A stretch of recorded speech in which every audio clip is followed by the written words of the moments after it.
Good evening students. अभी मैं ये वीडियो आपके लिए इवनिंग में बना रहा हूँ, इसलिए आपको सबको good evening. How are you students? I hope everyone is very good and healthy. Today we are going to start chapter 2nd, revision of chapter 2nd, basic concept of macroeconomics, right? So let's start.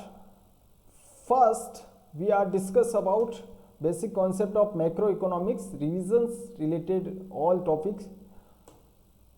First we are discuss about classification of goods. यहाँ पे हमने chapter start किया था, उसमें हमने classification of goods से start किया था एंड स्टॉक एंड फ्लो, ठीक है। तो वहाँ पे हमारा चैप्टर जो एंड हुआ था, राइट। तो हम इसका फटाफट से रिवीजन कर लेते हैं क्योंकि क्लास हमारी थोड़ी फास्ट चलेगी, क्योंकि ये रिवीजन क्लास है बेटा, राइट। ये रिवीजन वीडियो आपके लिए, तो थोड़ा सा फास्ट चलना है अपने को, फटाफट से रिवीजन करना है इस चीज़ का, राइट। और डिटेल में आप अपने नोट्स जो आपको अच्छे से प्रॉपर तरीके से लिखवा रखे उसको डिटेल में देखो, डिटेल में स्टडी करो, वो आपको अच्छे से और डिटेल में अगर देखना है किसी टॉपिक को तो वो आपको अच्छे से समझ में आएगा। Okay, alright, let's start. First हमने डिस्कस किया था क्लासिफिकेशन ऑफ गुड्स में, हमने गुड्स को 4 कैटेगरी में डिवाइड किया था, जिसमें हमारा फर्स्ट आता है final goods and intermediate goods. Final goods अलग है, इंटरमीडिएट गुड्स अलग है, राइट। लेकिन हम इसको अच्छे से समझने के लिए इसको 2 पार्ट में डिवाइड कर दिया, अदरवाइज इसके 4 पार्ट से क्लासिफिकेशन ऑफ गुड्स के, जिसमें थर्ड पॉइंट है हमारा कंजप्शन गुड्स एंड लास्ट हमारा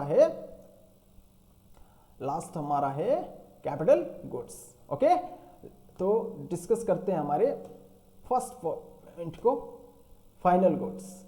तो फाइनल गुड्स क्या है? Final goods there are those goods which are cross the boundary lines, mean ऐसे सभी गुड्स जो क्रॉस द बाउंड्री लाइन यानी बाउंड्री लाइन ऑफ प्रोडक्शन को क्रॉस कर चुके हैं, जिसमें कोई वैल्यू ऐड करना ना रह गई हो, है ना, उसमें किसी तरह की वैल्यू ऐड करनी ना रह गई हो। जो भी परचेज करें, चाहे फिक्स्ड असेट हो, चाहे मशीनरी हो, चाहे डेली यूजेस के आइटम हो, हम हमारे खुद के लिए परचेज कर रहे हैं, खुद यूज करने के लिए परचेज कर रहे हैं, ना कि उसमें वैल्यू ऐड करके वापस से उसको सेल करने के लिए परचेज कर रहे हैं, राइट। वो सारे गुड्स क्या है? हमारे फाइनल गुड्स है।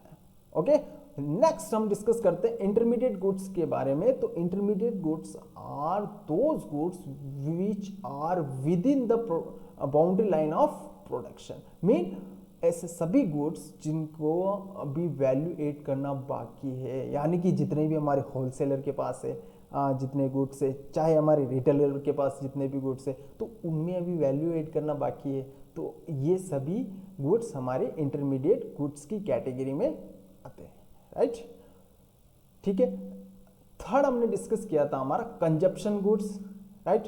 तो कंजप्शन गुड्स क्या है? कंजप्शन गुड्स जितने भी हमारे जो गुड्स है उसको कंजप्शन की कैटेगरी के अकॉर्डिंग हमने इसको 4 कैटेगरी में डिवाइड किया था कि लॉन्ग टाइम के लिए चलने वाले, फिर उससे कम टाइम के लिए चलने वाले, फिर उससे कम, देन सर्विसेज। तो इसको हमने 4 कैटेगरी में डिवाइड करके समझा था। तो ड्यूरेबल कंजप्शन गुड्स हमारा फर्स्ट कैटेगरी है, जिसमें हमने डिस्कस किया था कि भी ऐसे कंजप्शन गुड्स जिनका पीरियड काफ़ी लॉन्ग, जो लॉन्ग टाइम के लिए चलते हैं, यानी कि हमारी मशीनरी, प्लांट एंड मशीनरीज, तो ये सारे क्या है? हमारे durable consumption goods, right.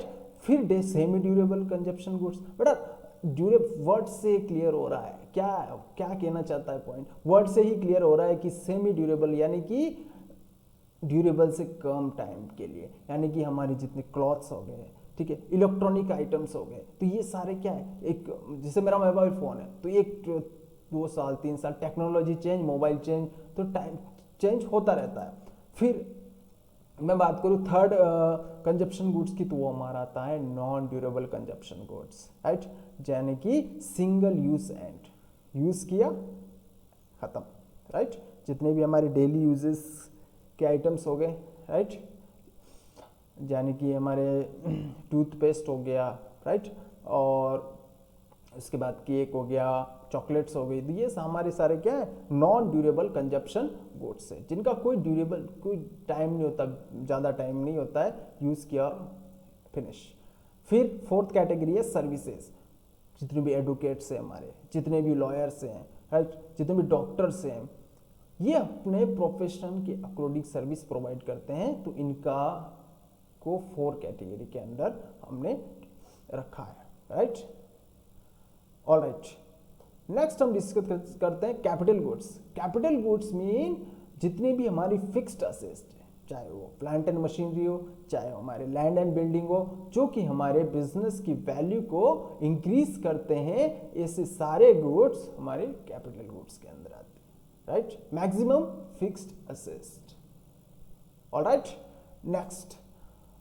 Next हम डिस्कस करते हैं concept and components of consumption expenditure, right. अब आपको मेरी वॉइस प्रॉपर आए, इसके लिए मैंने फैन भी ऑफ कर रखा है और ओवरऑल सभी ऑफ कर रखा है, जिससे कि आपको मेरी वॉइस क्लियर आए, किसी भी तरह का डिस्टर्बेंस ना हो। मैं पूरा पसीने से भीग चुका हूं, ऑलराइट।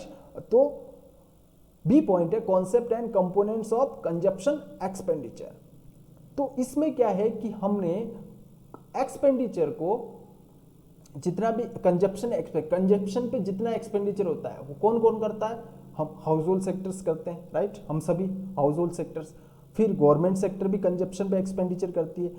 देन यहाँ पे एनजीओ, जो नॉन प्रॉफिट ऑर्गेनाइजेशंस होते हैं, एनजीओज होते हैं, वो भी कंजप्शन पे एक्सपेंडिचर करती है। तो हाउस होल्ड सेक्टर अपनी ह्यूमन वांट्स को सेटिस्फाई करने के लिए, एंड जो गवर्नमेंट सेक्टर है वो जितने भी अपनी प्लान्स चलाती है, यानी कि जितने मिड डे मील्स, स्कूलों में मिड डे मील्स प्लान हो गए, और जैसे अन्नपूर्णा योजना, तो उसके लिए कंजप्शन एक्सपेंडिचर करती है। और एनजीओज हो गए जिसमें हमारे टेम्पल्स आते हैं, गुरुद्वाराज आते हैं, ये सारे अपने डोनेशन से रिलेटेड वर्क फुलफिल करने के लिए जो फूड सप्लाई का जो वर्क करते हैं, उसमें ये कंजप्शन एक्सपेंडिचर करते हैं, ठीक है। अब इन सभी ने जो अपना अपना एक्सपेंसेस किया है कंजप्शन के ऊपर, उन सभी को हम क्या करेंगे, ऐड कर देंगे। सभी ने, भाई इसने जैसे कि हाउस होल्ड सेक्टर ने ओवरऑल 1000 करोड़ का किया, गवर्नमेंट सेक्टर में की बात करें तो उसने 2000 करोड़ किया, और हमारे जो एनजीओज हैं उन्होंने जैसे 1000 करोड़ इन्होंने भी कर दिया, तो ओवरऑल कितना एक्सपेंसेस हो गया कंजप्शन एक्सपेंडिचर, तो वो हो गया हमारा 4000 करोड़। तो इसको कहेंगे हम aggregate consumption expenditure. Alright, okay, next. फिर हमने डिस्कस किया था concept and components of investment. इसमें हम फर्स्ट में हमने डिस्कस किया था इन्वेस्टमेंट। इन्वेस्टमेंट मीन स्टॉक में इंक्रीजमेंट, ठीक है, स्टॉक में इंक्रीजमेंट कितना हो रहा है, ठीक है। तो यहाँ पे जिसमें हमने इन्वेस्टमेंट 2 टाइप से इन्वेस्टमेंट को डिस्कस किया था, जिसमें फर्स्ट आता है हमारा फिक्स्ड इन्वेस्टमेंट और सेकंड आता है हमारा inventory investment. Fixed investment mean जितना भी हमारा हम स्टॉक एंड मशीनरी में इन्वेस्ट कर रहे हैं, तो हमारा होगा फिक्स्ड असेट्स इन्वेस्टमेंट। एंड अगर हम इन्वेंट्री को इंक्रीज करें, इन्वेंट्री हमारे यानी जितना भी हमारा गुड्स या प्रोडक्शन है, तो उसको इंक्रीज करने के लिए हम रॉ मटेरियल में इंक्रीजमेंट करें, रॉ मटेरियल हमारे पास ज़्यादा चाहिए, तो उसके लिए इसमें इन्वेस्ट करना पड़ेगा, राइट। तो रॉ मटेरियल बढ़ाएंगे तो उसके लिए भी एक अमाउंट चाहिए होगा इन्वेस्टमेंट के लिए, जिससे कि हमारा प्रोडक्शन इंक्रीज हो, राइट। अब फिक्स्ड इन्वेस्टमेंट को समझने के लिए मैं एक एग्जांपल देता हूं। जैसे कि हमारे पास स्टार्टिंग में अभी 1 अप्रैल 2021 को 8 मशीनरीज है। कितनी मशीनरीज है? 8 मशीनरीज, राइट। तो लास्ट में 31 मार्च 2022 को मेरे पास हो गई 10 मशीनरीज। अब कितनी मशीनरी इंक्रीज हुई? 2 हुई है। तो इन 2 मशीनरीज को मैं कहूंगा मेरा फिक्स्ड इन्वेस्टमेंट। भाई इन्वेस्ट किया मैंने, परचेज की, तभी तो मशीनरी बढ़ी। और परचेज क्यों की? मेरे प्रोडक्शन को इंक्रीज करने के लिए, मेरे फिक्स्ड इन्वेस्टमेंट को बढ़ाने के लिए, तभी मेरी फिक्स्ड इन्वेस्टमेंट इंक्रीज हुआ है, राइट। ये 2 मेरी क्या है? Fixed investment. ऑलराइट, फिर हमने डिस्कस किया था, अच्छा, फिक्स्ड इन्वेस्टमेंट से मुझे याद आया, हमने इसके अंदर एक टॉपिक और डिस्कस किया था, डेप्रिसिएशन। राइट। डेप्रिसिएशन में क्या होता है, जैसे मैंने आज कोई मशीनरी परचेज किया 10 लाख की, अब उस पे को मैं अगर 2 साल बाद बेचने जाऊं तो मुझे 10 लाख मिलेंगे उसके पूरे के पूरे? नहीं मिलेंगे, ठीक है। तो क्यों नहीं मिलेंगे? एक तो वो चलती है, ठीक है, तो उसका यूजेस कंटिन्यू हो रहा है तो उसकी वैल्यू में डिक्रीज आएगा, उसकी वैल्यू डिक्रीज होगी।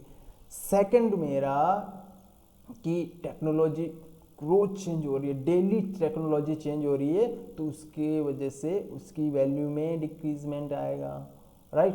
तो इस तरह से बहुत सारे रीजंस है जिससे कि हमारे मशीनरीज में, हमारे फिक्स्ड इन्वेस्टमेंट में या फिर करंट इन्वेस्टमेंट में डिक्रीजमेंट आता है। तो इस वजह से हम एक डेप्रिसिएशन रिजर्व फंड बना के रखते हैं, जिससे कि उसका एक जो परसेंटेज है हम पर ईयर उस रिजर्व फंड में ट्रांसफर करते हैं, राइट। तो इन फ्यूचर हमें अगर मशीनरी चेंज करनी है तो रिजर्व फंड में जितना फंड हमारा कलेक्ट हुआ है उससे हम न्यू मशीनरी परचेज कर सकते हैं, ठीक है।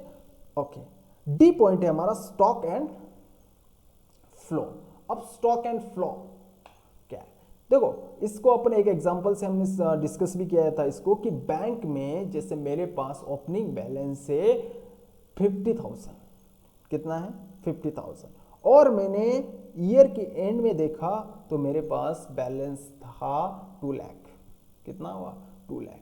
तो ये opening balance and closing balance ये क्या है, एक तरह का स्टॉक है, शो कर रहा है मुझे कि हाँ इतना पड़ा है, okay no problem.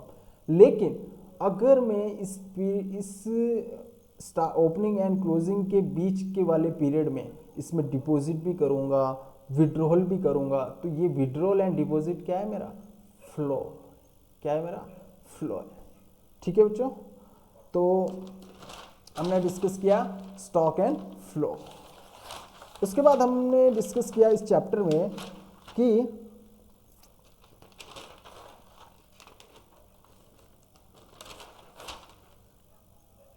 Okay 4 sector of the economy, economy के 4 सेक्टर हमने डिस्कस किए, जिसमें फर्स्ट आता है हमारा हाउस होल्ड सेक्टर, ठीक है, हाउस होल्ड सेक्टर। सेकंड हमारा आता है प्रोड्यूसर सेक्टर, थर्ड आता है मेरा गवर्नमेंट सेक्टर, एंड फोर्थ आता है मेरा द एक्सटर्नल सेक्टर, यानी कि इनके बाद जितने भी सेक्टर बचते हैं उसे हम किसमें, कौन सी कैटेगरी में रखते हैं, 4 कैटेगरी, एक्सटर्नल सेक्टर की category, rest of the world, ठीक है। तो फर्स्ट डिस्कस करते हैं हाउस होल्ड सेक्टर। अब हाउस होल्ड सेक्टर क्या कौन है, हाउस होल्ड सेक्टर यानी कि सोसाइटी में जितने भी पर्सन्स रेजिडेंस करके रह रहे हैं, ठीक है, जो कि क्या करते हैं, प्रोड्यूसर सेक्टर को सर्विस प्रोवाइड करते हैं, ठीक है।